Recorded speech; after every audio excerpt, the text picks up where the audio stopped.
I poured myself 2 fingers of bourbon, set the glass on the kitchen counter, and stood there looking at the voicemail notification on my phone. I already knew what my son-in-law had said. My daughter had texted me the same thing in 12 different ways over the past week. I just hadn't been ready to hear it out loud yet. My name is Robert Callahan. I am 67 years old. I spent 34 years designing buildings that were meant to last, and I raised one daughter in a house that my wife and I built together from nothing but savings and stubbornness. And this is the story of how I discovered that the people I had given everything to had decided, very quietly and very deliberately, that I was no longer worth keeping around. I want to be clear about something before I tell you what happened. I am not a man who acts out of anger. My wife, Margaret, used to say that I processed the world slowly, the way old wood absorbs stain. She meant it as a compliment. She said it was why our house always felt solid, because I thought before I did anything. She died 3 years ago this past November, and I have been thinking ever since. The house is in Asheville, North Carolina. 4 bedrooms, 2.5 baths.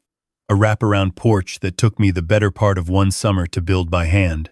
Margaret planted wisteria along the south rail back in 1998, and every spring it comes back purple and ridiculous and perfect.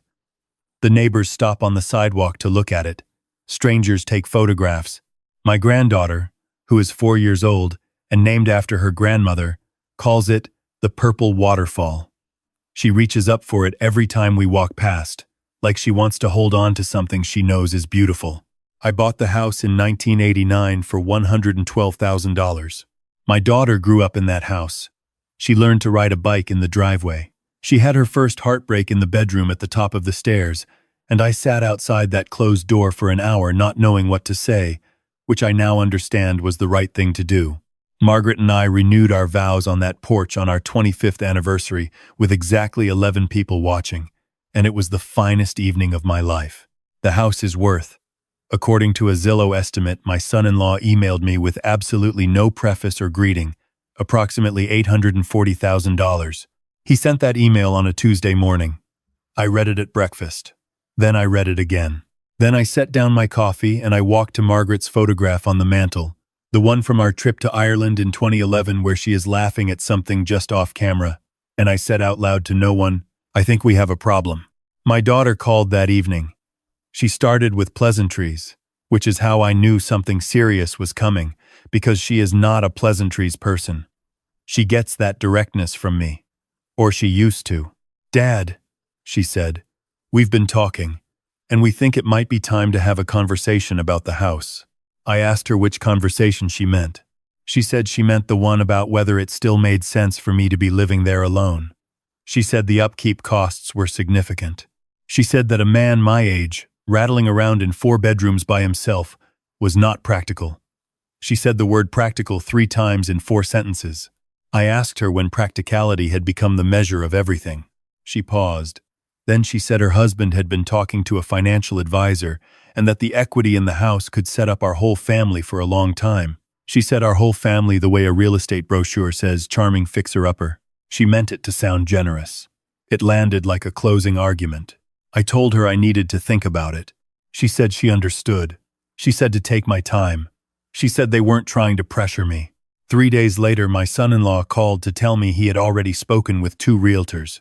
I want you to understand what kind of man my son-in-law is, because I have spent 3 years trying to be fair about him, and I believe I have finally arrived at a fair assessment. He is not evil. He is not cruel in the calculated sense. He is the particular kind of man who has decided that the world is a transaction, and that every relationship has a ledger, and that love is a line item. He married my daughter 8 years ago, and I gave him the benefit of every doubt I owned. He is good to her in the visible ways. He is present at the right moments. He remembers anniversaries and knows the names of her friends. But there is something missing at the center of him, something that I noticed but could not name until the day he emailed me a real estate estimate without even writing hello first. That thing that is missing is reverence. He has no reverence for anything that cannot be converted. My daughter, I am heartbroken to say, has been learning his language. She was not always this way. She used to sit on the porch steps on summer evenings and just be quiet with me. That is a skill. being quiet with someone you love.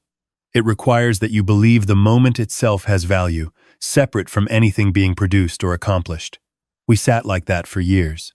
After Margaret died, we sat like that on the porch the night after the funeral, and my daughter held my hand and we watched the wisteria move in the dark, and neither of us said anything for almost an hour, and it was exactly right. I do not know when she stopped believing in that kind of thing. I suspect it happened gradually, the way most losses do. You don't notice until one day you reach for something that used to be there and your hand closes around air. I did not argue with my son-in-law on the phone. I told him I appreciated the information. I told him I would be in touch. I hung up, and I sat in the kitchen where I have sat every morning for 32 years, and I thought about what I was going to do.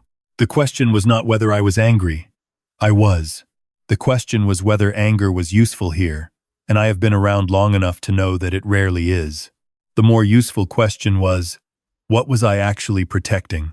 I was protecting the wisteria that my granddaughter calls the purple waterfall. I was protecting the room at the top of the stairs. I was protecting the porch where Margaret and I promised each other a second time, out loud, in front of 11 people and God in the evening sky. I was protecting the specific geometry of this place. The way late afternoon light comes through the kitchen window in October, the sound of rain on the wraparound roof, the smell of the cedar closet in the master bedroom where Margaret's coats still hang because I have not been ready to move them. And I was protecting my granddaughter's inheritance.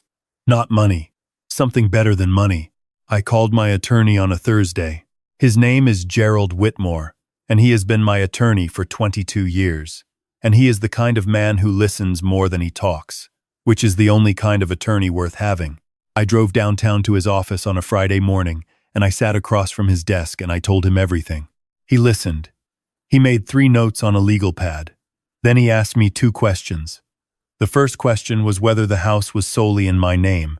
I told him it had been in both our names, but that after Margaret passed, it transferred to me as the surviving owner. The second question was whether I had updated my estate documents since Margaret's death. I told him I had not. Gerald nodded slowly. He put down his pen. He said, "Robert, do you know what a revocable living trust is?" I told him I had a general idea. He explained it to me for the next 40 minutes, and when he was finished, I understood exactly what I needed to do. I would transfer the house into a trust. The trust would be managed by me during my lifetime, meaning I could continue to live there exactly as I always had. But upon my death, the house would pass directly to my granddaughter, held in a separate custodial account until she turned 25. It could not be sold before then without a court order. It could not be leveraged. It could not be transferred. There was a secondary provision I asked Gerald to include, a specific clause stating that any heir who contested the terms of the trust or who made any legal effort to accelerate or alter the disposition of the property would be removed from the trust entirely and receive nothing. 0. Not a doorknob. Gerald looked at me over his reading glasses when I described this clause. He said, "That's a very definitive instruction." I said I was a very definitive man. He said, "Give me 2 weeks." I drove home. I made coffee. I sat on the porch for a long time, looking at the wisteria, which was not yet in bloom but would be soon. A neighbor walked by with a dog and waved. I waved back. The afternoon was quiet and cold and mine. Was I being too hard? That was the question I sat with for the next 14 days. I am a father. I love my daughter with a depth that does not have a unit of measurement. I carried her on my shoulders at parades when she was small. I taught her to drive in the parking lot of a church. I danced with her at her wedding, to a man I was learning, slowly and painfully, to distrust. I had watched her become a wonderful mother to a child who calls wisteria the purple waterfall. And that fact alone told me that some essential part of her was still intact, still good, still the girl who sat quiet with me on summer nights, but she had made her position clear. She had let her husband call realtors before I had given any answer. She had translated the home where she was raised into an asset class. She had decided, or been persuaded to decide, that my life in this house was a practical problem to be solved, rather than a life to be honored. I thought about what she would say when she found out. I knew she would be angry. I knew she would feel betrayed, and I sat with that knowledge for a long time, The way you sit with pain that you know is necessary. The kind of pain that comes from doing the right thing at the wrong time, or maybe the right thing at exactly the right time, but when you are no longer willing to wait.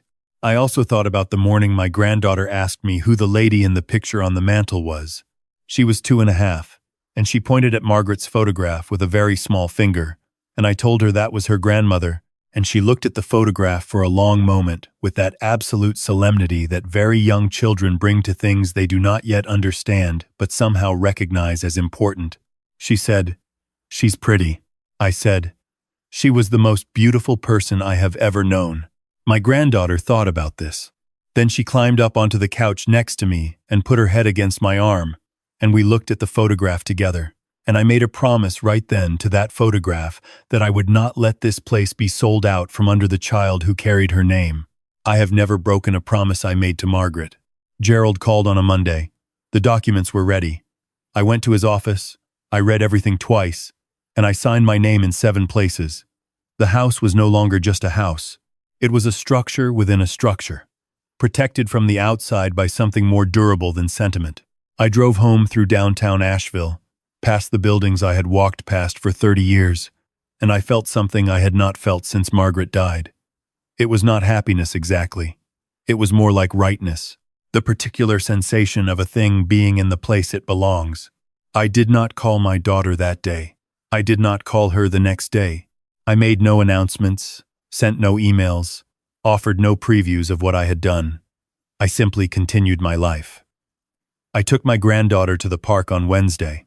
We stopped at the porch on the way inside, and she reached up for the wisteria, and I lifted her so she could touch it, and she laughed with her whole body the way 4-year-olds do. And I thought, this is the whole point. This is the entire point of everything.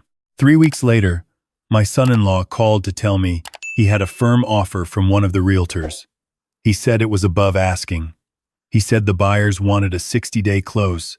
He said it like he was doing me a favor. He said all of this before asking how I was doing, which I noted. I told him the house was not for sale. He said he understood I was attached, and that this was natural, and that change was hard, especially at my age. I told him again, clearly, that the house was not for sale. He said that he and my daughter had been discussing this for months, and that they really felt it was the right move for the family. I said, "Which family?" He went quiet for a moment. Then he said, "Dad." I told him not to call me that. I told him I was Robert, and that he was welcome to call me Robert. He said he thought I was being difficult, and that he hoped I would reconsider before this became a bigger issue. I said, "The house is not for sale. It is in a revocable living trust. The beneficiary is my granddaughter. I suggest you consult your own attorney if you'd like clarification on what that means." The silence on the line was so complete that I could hear him breathing. He said, "You did what?" I said I had transferred the house into a trust. I told him when it had been done, which was 3 weeks prior. I told him that any legal challenge to the trust would result in automatic forfeiture of his interest in my estate entirely. I told him that Gerald Whitmore's number was listed online if he needed to verify. He hung up. My daughter called 11 minutes later. I know because I was sitting at the kitchen table and I watched the clock. She did not start with pleasantries this time. She said, "Dad, what did you do?" I told her what I had done. I told her calmly and completely, the same way I had told my son-in-law, and I told her one additional thing that I had not told him. I told her that I loved her. I told her that I would always love her, and that nothing about that had changed, and that nothing I had done was about punishing her. I told her that I had made a decision about something that was mine to decide, and that I had made it for her daughter, and that someday, when her daughter was old enough to understand what a home means, she would be grateful. My daughter said, "That is not your decision to make alone." I said, "It is, actually. The house has been mine alone since your mother died." I have been very patient about not mentioning that. She said I was being cold. She said I was being controlling. She said she had expected better from me. I sat with that for a moment. I thought about all the things I expected and did not receive, and I decided not to say any of them. Instead, I said, "I have never once asked you for anything. I have never burdened you. I have never called you in the middle of the night in grief, even when I wanted to. I have maintained this house, paid its taxes, kept up its insurance, and continued living in it with as much dignity as a man can manage when he has lost the person who made it a home. And the one thing I have asked, the single solitary thing, is that it remain in this family for the person who reaches up to touch the wisteria every time she walks past. My daughter was quiet for a long time. Then she said, "You could have talked to me." And I said, "I gave you 3 weeks after you let your husband call realtors. You didn't call me once in those 3 weeks to ask how I was doing. Not once." Another silence. She said she had to go. I told her I understood. She hung up and I sat in the kitchen and I finished my coffee, which had gone cold. And I thought about my wife, and I thought about the wisteria, and I thought about a 4-year-old girl laughing with her whole body. And I decided I had done the right thing. The following weeks were difficult in the specific way that family estrangements are difficult. Not loud, not dramatic, just deeply quiet. My son-in-law did not call again. My daughter texted me twice, brief and formal, the way you text a colleague rather than a parent. I responded to both. I asked about my granddaughter. I was told she was fine. I went about my life. I had coffee in the kitchen every morning. I walked the neighborhood in the afternoons. I had dinner with Gerald Whitmore and his wife on a Friday, and I told him about the phone calls, and he nodded and said I had handled it correctly. And his wife, who is a woman of considerable opinion, said, "Good for you, Robert." I also, in those weeks, did something I had not done in a long time. I went through the cedar closet in the master bedroom. Margaret's coats were there, 4 of them, and I sat on the edge of the bed and I held each one for a moment, and I cried, which I had not permitted myself to do properly in longer than I want to admit. And then I folded 3 of them carefully and I brought them to a women's shelter downtown, because I thought Margaret would have wanted that. And I kept one, the navy wool coat that she wore to our daughter's graduation. I hung it back in the closet and I closed the door. I felt lighter, not empty, lighter.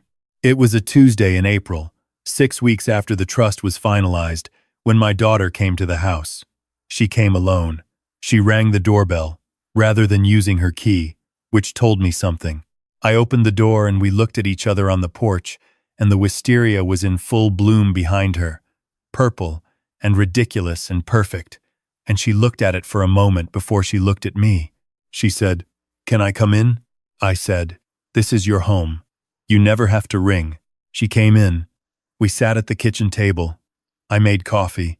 For a while neither of us spoke, which used to be comfortable and was now something else, something we were both trying to find our way back from. She said, "He's angry." I said I imagined he was. She said, "I'm not sure anymore whether he was more upset about the house or about the fact that you outmaneuvered him." I said I had not been trying to outmaneuver anyone. I had been trying to protect something. She wrapped both hands around her mug and looked at the table. She looked like she had when she was 16 and had to tell me something she didn't want to tell me. And I felt a pull of fierce tenderness that I have no adequate word for. The particular love a parent carries for a child at every age simultaneously. The way you can see all the years of someone in one moment. She said, "I think I forgot what the house was." I asked her what she meant. She said, "I think I started seeing it the way he sees things, as a number, as an opportunity, and I forgot." She paused. "I forgot that this is where Mom died, and I mean that in the right way. I mean she died at home. She died in her own bed, in her own house, with her wisteria outside the window. She died the way she would have wanted, and I forgot that. I forgot what that meant." I did not say anything. I let her talk. She said, "He thinks I should fight it. The trust. He says Gerald told him there might be grounds." I said, "Gerald did not tell him that. Gerald would not tell him that." She almost smiled. She said, "No, I know. He was hoping." I said, "And what do you think?" She looked at me. She said, "I think if I fight it, I lose something that no judge is going to give back to me." I said, "Yes." She said, "I want to bring her this weekend, if that's okay. I want her to see the wisteria while it's still blooming." I said it was more than okay. I said it was the reason I get up in the morning. My daughter set down her mug and she reached across the table and she put her hand over mine, the way Margaret used to do. And we sat there in the kitchen where I have had coffee every morning for 32 years, and the light came through the window the way it does in April, long and golden and specific to this place. And neither of us said anything for a while. That weekend, my granddaughter came to the house. She burst through the front door the way she always does, like the house has been waiting for her, which it has. She ran through the hallway and into the kitchen and threw her arms around my legs, and I lifted her up and she smelled like something sweet and new, the way small children smell, like the world is still in its first hour. I carried her to the porch. The wisteria was at its absolute peak. Long purple cascades hanging from the rail, the whole south side of the house draped in it. My granddaughter went still in my arms the way she does when something is too beautiful to talk about. Then she reached out her hand. I stepped close to the rail and she touched the blooms, running her small fingers through the hanging clusters, and her face was so open and so completely present that I had to look away for a moment because it was almost too much to hold. She said, "Purple waterfall." I said, "Purple waterfall." She looked at me with great seriousness, the way she had looked at Margaret's photograph. She said, "Grandpa, is this mine?" And I said, "Yes, all of it, when you're ready for it." She considered this with the gravity it deserved. Then she turned back to the wisteria and reached into it again, laughing with her whole body. My daughter was standing in the doorway behind us. I did not turn around, but I heard her, the way you hear someone crying quietly when they're trying not to. And I let her have that moment without making it into something that needed to be handled or discussed. There are things that only time makes room for. There are conversations that have to happen in their own order, at their own speed. My son-in-law and I have not spoken since the phone call. That, too, will find its way to whatever it is going to be. I am not in a hurry. I have learned, in 67 years, that the things worth having are almost never the things that come quickly. I know how this looks to some people. I know there are those who would say a father should not keep secrets from his daughter, should not make unilateral decisions about a family asset, should not have let it go so far without a direct confrontation.